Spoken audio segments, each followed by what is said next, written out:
What's up, Silly Geese? It's been a minute. I had a job change and a couple other life things happen, but grab your popcorn because today we're watching a movie that prepped Alan Cumming for traders years in advance. It has some of the best fashion of all time and some of the most cursed CGI of all time. Spy Kids follows Carmen and Junie as they discover their parents' totally normal, not suspicious at all careers as consultants, not spies. All while a guy named Minion builds a child army, and Fegan Floop, played by Alan Cumming in full theater kid mode, is spiraling over his child show not being number one. And somehow Thumbs and Warts are both involved but not related. I gotta be honest with you, Silly Geese, this is gonna build up fully to us watching Spy Kids 3 Game Over together. You know, the one with chaos, scratch and sniff cards they handed out in the movies, 3D glasses, all the good stuff. So go ahead and like and subscribe for when that drops, but let's hop in. The movie starts with Carmen and Junie getting ready for bed while their mom reads them a story about spies, love. Junie wraps his warts. Carmen gets a little crazy. We get the background on their parents and their exciting life as consultants, not spies. It works all the way up to the wedding day where the mom does this. Why is that? You ever been so stressed out that you karate chop an ice sculpture? And basically what you need to know here is they were spies from different stages of life, and they've fallen in love through their spy work, I guess. It's complicated, but the other spies start to crash their wedding, and again, it's the best scene I've ever seen. Now, there was always some faction that wanted at least one of them gone. On their own. They make it out that this was a sneak attack, but how did they have parachutes and a boat waiting and all of these things that you would need? So with the kids to bed, the mom goes downstairs and they start, their day jobs as consultants, not spies. They talk a little bit of crap about their kids. He has no friends. It doesn't help that he has his head in the clouds. And we get our first look at the Foogly show. I can't figure out how they say it. Junie loves this show, but his dad keeps getting onto him for watching it, even though the show just tells kids to believe in yourself. We find out Junie gets bullied a lot, and I totally get it. I mean, the dude perfectly copies his sister's vocal patterns. Supposed to be a self-portrait? What's this supposed to be a self-portrait? Watches Mr. Floop's show like it's the gospel. And, the warts. We finally meet Mr. Floop, played by Alan Cumming, and it's charismatic, stunning, beautiful. It's everything you want Alan Cumming to be in a role. He's supposed to be building an evil army, but instead he has These fingermen. Oh, they're called thumbs. Very capable robots.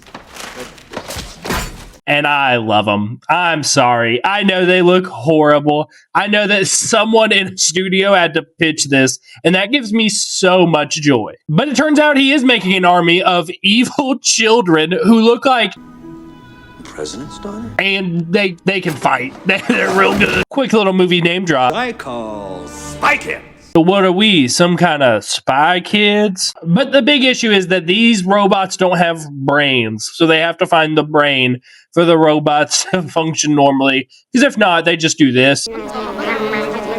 Back with Carmen and Junie's parents, they're actually going on a mission, because that's what good consultants do. Because all of the other spies that they know are going missing. And I wonder where they are. While the parents dress back up like they're in their 20s, Uncle Felix comes to watch the house. And I love Uncle Felix. They do a power handshake and drive off a cliff.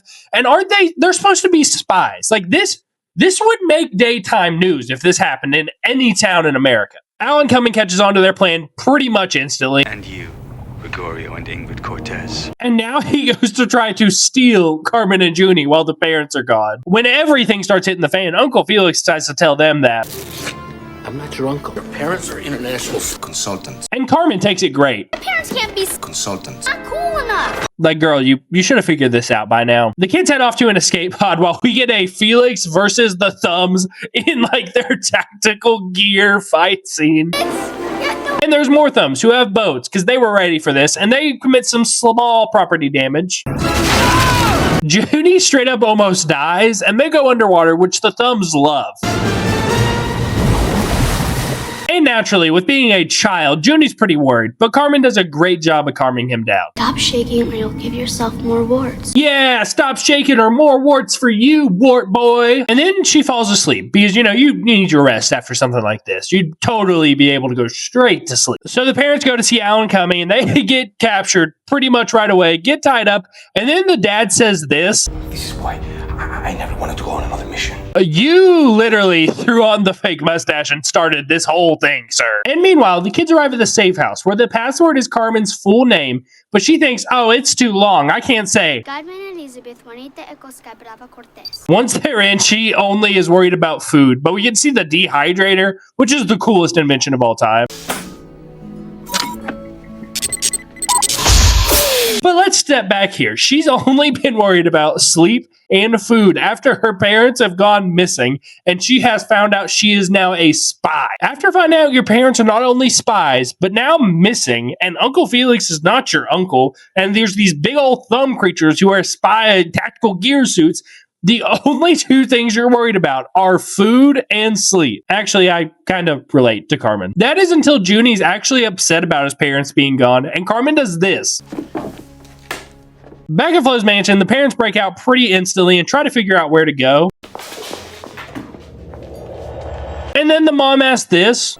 Where are we? As if there weren't 15 signs pointing to where you were going. They run into Floop and it's time to Eat! There's this weird, ominous threat. Your children will be joining us soon. We find out they canceled not Uncle Felix and turned him into one of the Floop monsters. And they send Carmen and Junie's dad, I guess, to his death. The kids suit up because, you know, they're Consultants, not spies. And then there's a knock at the safe house, but then the door opens anyway because I have a key, you see? and we meet someone who allegedly works with their parents and tells them to play the Floopy songs backwards. Floop is a madman. Help us, save us. You know, for someone so determined for #1 ratings on his show, you think he would have caught something like this. They go through the whole thing where they start making them spies and giving them bracelets until Junie just looks out the window and sees this. Oh no. And it's here that they find the brain Floop thing, the thing that basically Floop needs to put into the brains of all the children so that they can destroy the world, take over the world. I don't know. It's not clear. And to stop the other spies from getting it, the kids just start throwing various items at them. I know they're heavy. One of the spies finally gets his hands on a jetpack and grabs the brain and flies away, but not before giving them like the biggest I got you smile in the history of film. Junie gets cornered, then kind of intimidates them and leaves them with this catchphrase. That hair day. While Carmen gets a jetpack and flies away. Junie sees this happen and says, I'm toast. but in the span of like 10 seconds, Carmen goes and gets the brain, commits some property damage, and then flies back to Junie to pick him up. Oh, my sister. While they're flying through a full city, because you know, spies, Carmen drops Junie and then catches him and says this. What would you do without me? Okay. And now they go to a mall and decide it's fashion show time. And when I say Junie does not have an outfit that misses in this entire movie, my dude stays stylish. You know, like I guess if you have the warts, you've got to compensate with a rockin' outfit. Back at the castle, everyone's favorite show is on, and we get the creepiest song of all time. Free! You can all be free as a bird on a big TV. And it's here that I kind of get Dad not wanting Junie to watch the show. And they finish the show and Lock him up! And it's here that he does finally verbalize his motives. That his whole purpose here is to... My soul! It needs something. He gets some news that the kids got away and instantly tells them to... Send our best thumbs. But his sidekick, who goes by Minion, instead wants to send the brainless children to go get them. They get into a fight and Junie says... Stop calling me names. Or what? Or I'm gonna call you names.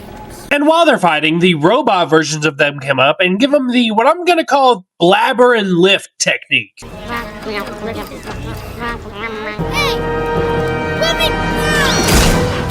You think Robot Junie has warts? Robot Carmen spins Junie in a way that would absolutely kill him. And then she takes the brain, so in retaliation, he takes her necklace. And they fly away in a very public setting, because you know they're... Consultants, not spies. And the only reaction they get is from this kid who says... Yo quiero unos zapatos como esos. And back with the kids, they go to another safe house and Danny Trejo shows up. And his name in this movie is Machete. So does that mean all of these movies are in Spy Kids universe?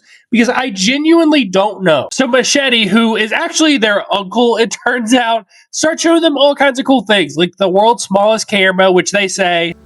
I don't see it. But it sees you. Yeah, buddy, that's kind of the point. We unpack some family drama because Machete, he's cool with the kids, but he hates his dad and, a little bit of a situation. He shows them a sweet jet and they ask him to go with them to save their parents, and he says, Oh, no, 1,000,000 times no. So instead, they go eat together. That's the pig intestine. And it's while he's asleep that the kids start sneaking around and they find a lightsaber at one point. Oh, yeah. And the next morning, the kids steal the jet and he's surprisingly okay with it. Back in the castle, Robot, Carmen, and Judy bring back the brain, and we get our big twist of the movie. But you see, I now have the third brain. I don't need you anymore. So you're telling me the man obsessed with having a children's show being number one wasn't our bad guy? Minion tells the kids to take Floop and lock him in the virtual room. Like the virtual room they were in earlier, because that place rocks. I'm totally cool with that being prison. And Minion starts doing like a mass brain production now, and we get a really weird scene of these brains getting put in all these kids. But not as weird as our next scene, which is Junie and Carmen, biological siblings, sitting in the jet like this. She keeps calling him names again. Pull up, booger breath! He tries to warn her. Stop it or I'll call you names! But eventually he cracks and he calls her Diaper lady. Hope you're wearing one now.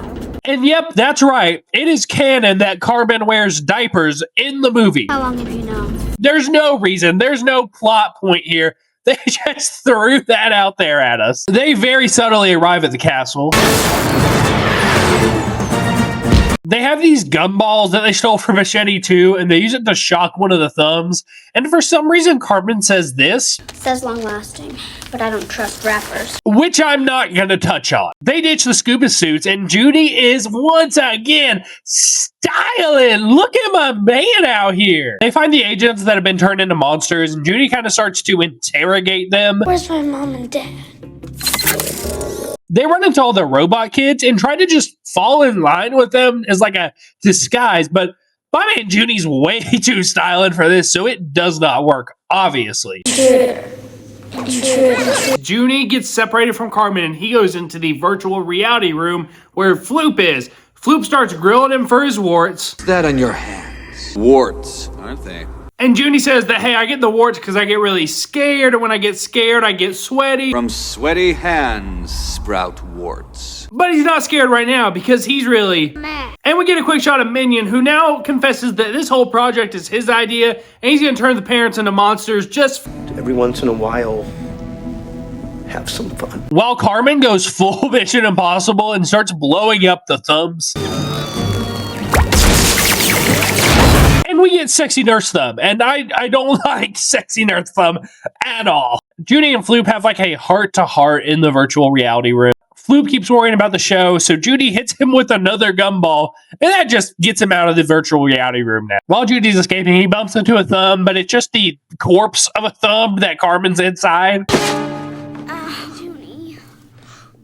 Hola. The dungeon to save their parents, but it's too late because Dad has been turned into a Foogle. Yes, that's their name.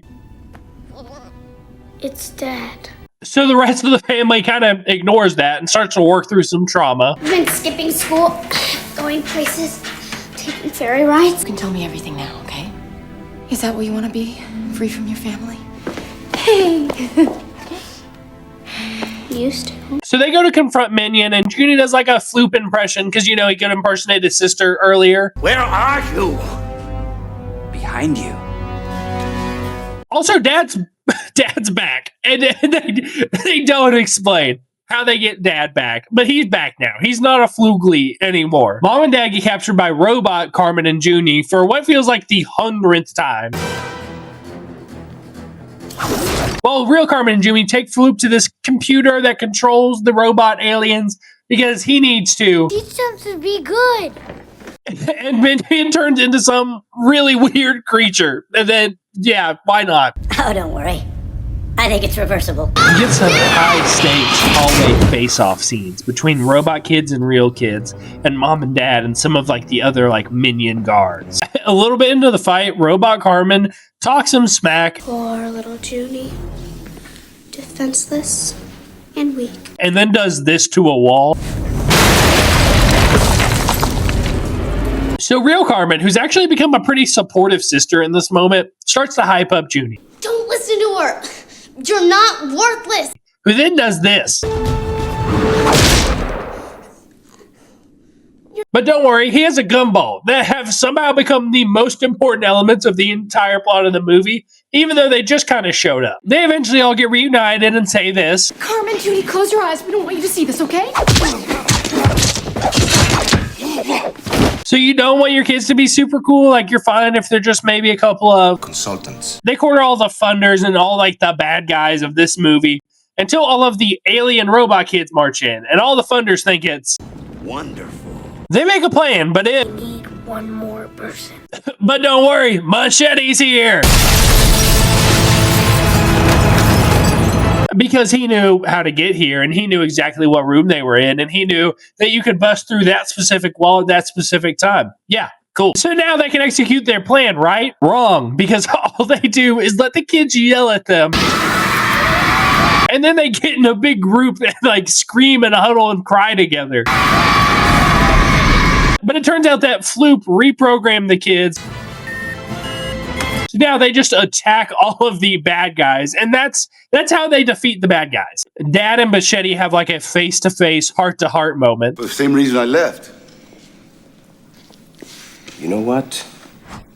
And I didn't edit that zoom there. They just did that. They chose to do that. Floop comes in and somehow lets Junie take all the credit. It's not what I could teach the children, but what you taught me. Even though he was literally the only one that provided any solution here. And the parents finally admit that We're secret agents. Yeah, we know. We are well aware by this point. We get a little time jump where now Junie is wart-free.